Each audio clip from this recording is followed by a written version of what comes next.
Assalamualaikum warahmatullahi wabarakatuh. Pada video kali ini saya akan sharing terkait dengan materi laporan arus kas. Jadi sumber pustaka utamanya adalah dari buku Intermediate Accounting IFRS Edition, edisi ketiga dari KISO. Chapternya adalah chapter kelima. Baik, akan segera saya share screen. Iya, sebenarnya untuk chapter 5 sendiri itu ada beberapa tujuan pembelajaran dan fokus tujuan pembelajaran pada video kali ini adalah dapat menyusun laporan arus kas dengan metode tidak langsung. Jadi kita tahu bahwa penyusunan laporan arus kas itu bisa dengan dua pendekatan. Yang pertama metode langsung dan metode tidak langsung. Penggunaannya adalah kalau di Indonesia sendiri untuk perusahaan atau entitas dengan akuntabilitas publik yang signifikan atau kita bisa bilang dia mereka menggunakan SAK umum itu diarahkan untuk menggunakan laporan arus kas dengan metode langsung.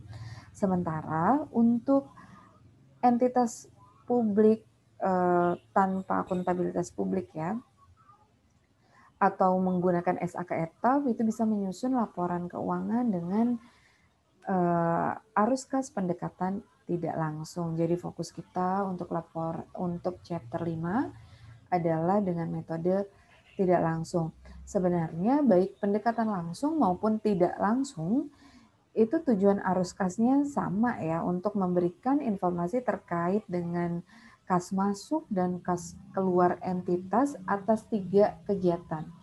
Jadi sebenarnya di chapter 5 ini alurnya sudah diringkas pada ilustrasi 5.19. Ya tadi saya sudah jelaskan bahwa di sini ada memberikan informasi terkait kas masuk dan kas keluar atas aktivitas. Yang pertama kegiatan operasi, yang kedua kegiatan investasi, dan yang ketiga adalah kegiatan pendanaan, operating activity, investing activity, dan financing activity. Jika kita lihat pada gambar ilustrasi tersebut, di sini kan ada kas masuk dan kas keluar pada ketiga kegiatan tersebut ya. Nah, mengapa sih kita butuh mengetahui adanya laporan arus kas gitu? Padahal kan kita sudah memiliki laporan-laporan keuangan lainnya seperti laba rugi, laporan posisi keuangan. Jadi posisi dari laporan arus kas sendiri sebenarnya menjadi pelengkap informasi bagi pengguna laporan keuangan untuk mengambil keputusan. Kenapa?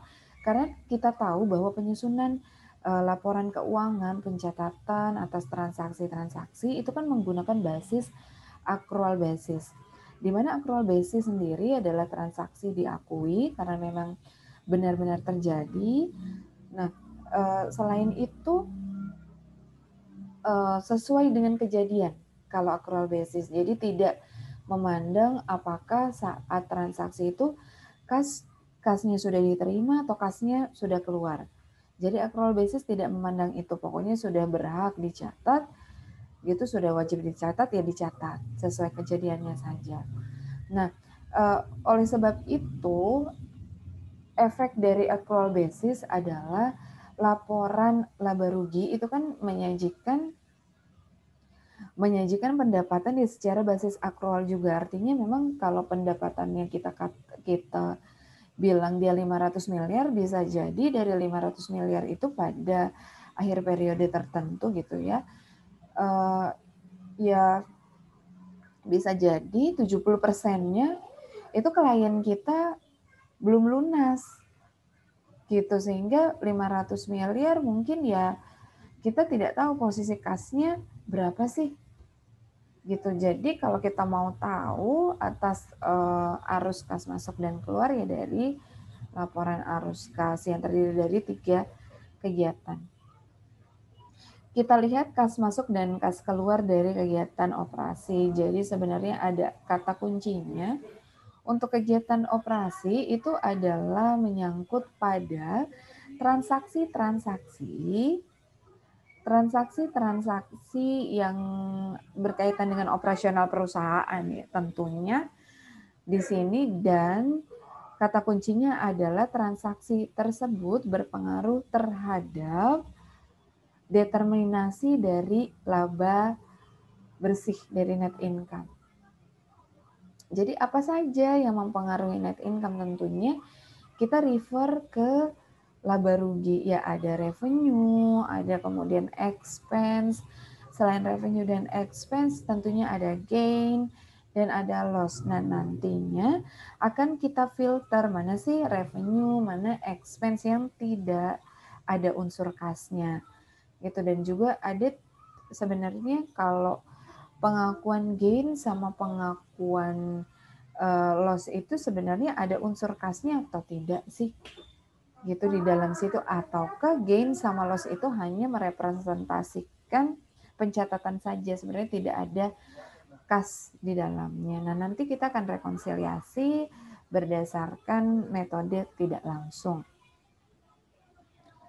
Oke, itu kata kunci untuk operasi. Kata kunci untuk investasi ini adalah arus kas masuk dan arus kas keluar atas kegiatan investasi. Nah, investasi ini itu terkait dengan akuisisi aset-aset tidak lancar seperti properti, plant and equipment, dan juga investasi-investasi.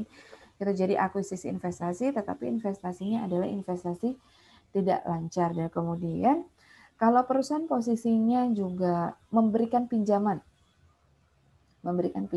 tapi kategorinya itu tidak lancar, pinjaman yang tidak lancar, atau jangka panjang, ini kan masuk ke investasi. Jadi investing.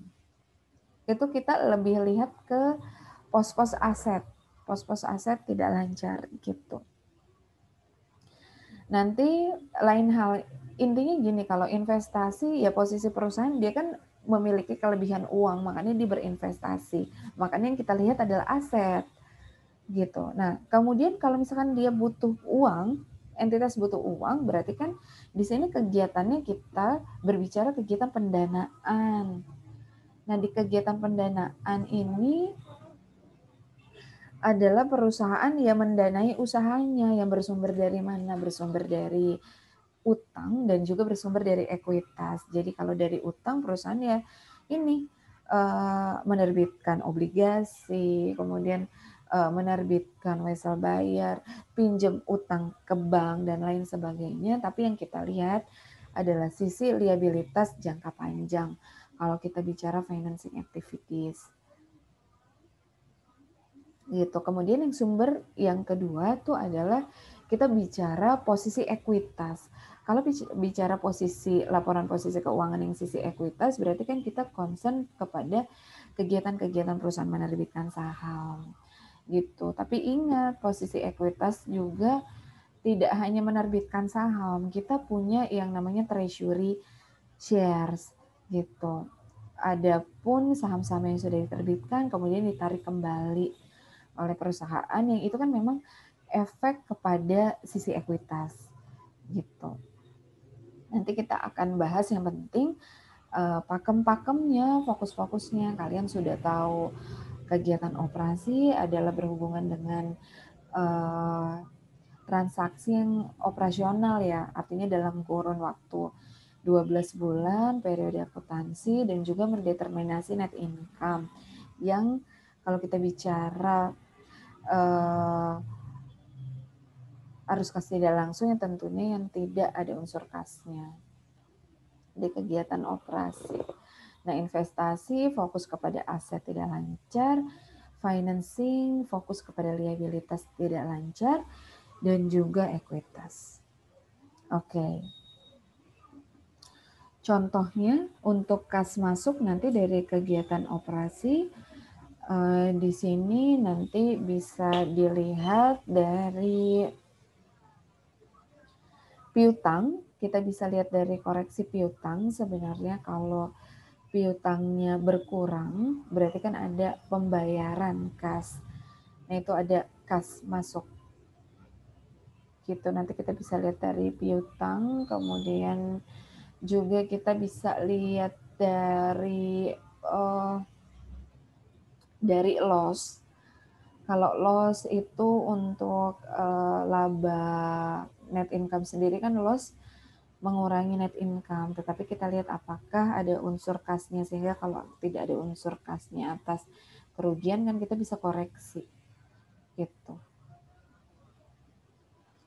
Kemudian kalau outflow dari kas operasi sendiri nanti kita bisa lihat ya apakah nanti ada misalkan penurunan account payable. Nah, penurunan account payable berarti kan dibarengi dengan kas keluar itu dan lain sebagainya. Artinya kita harus tahu bahwa kegiatan operasi tadi adalah mendeterminasi net income dan juga memang kurun waktunya sampai dengan 12 bulan.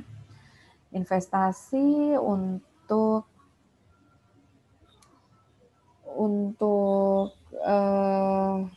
kas masuk dari investasi, contohnya adalah yang pertama menjual.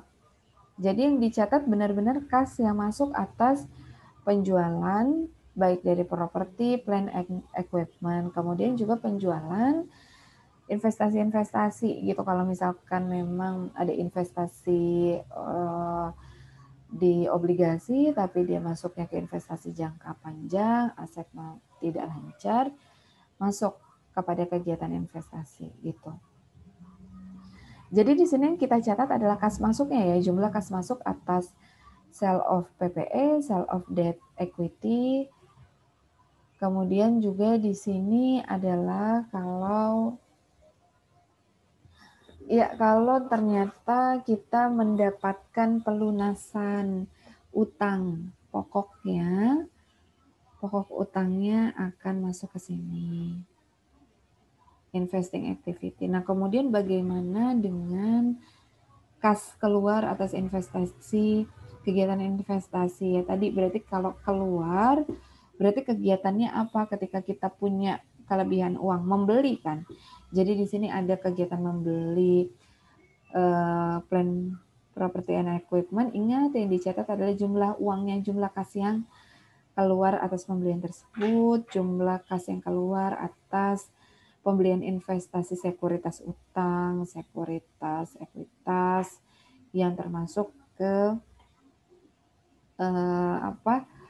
aset jangka panjang ya, aset tidak lancar. Kemudian kita memberi di sini loans to other entity, berarti kita memberikan piutang.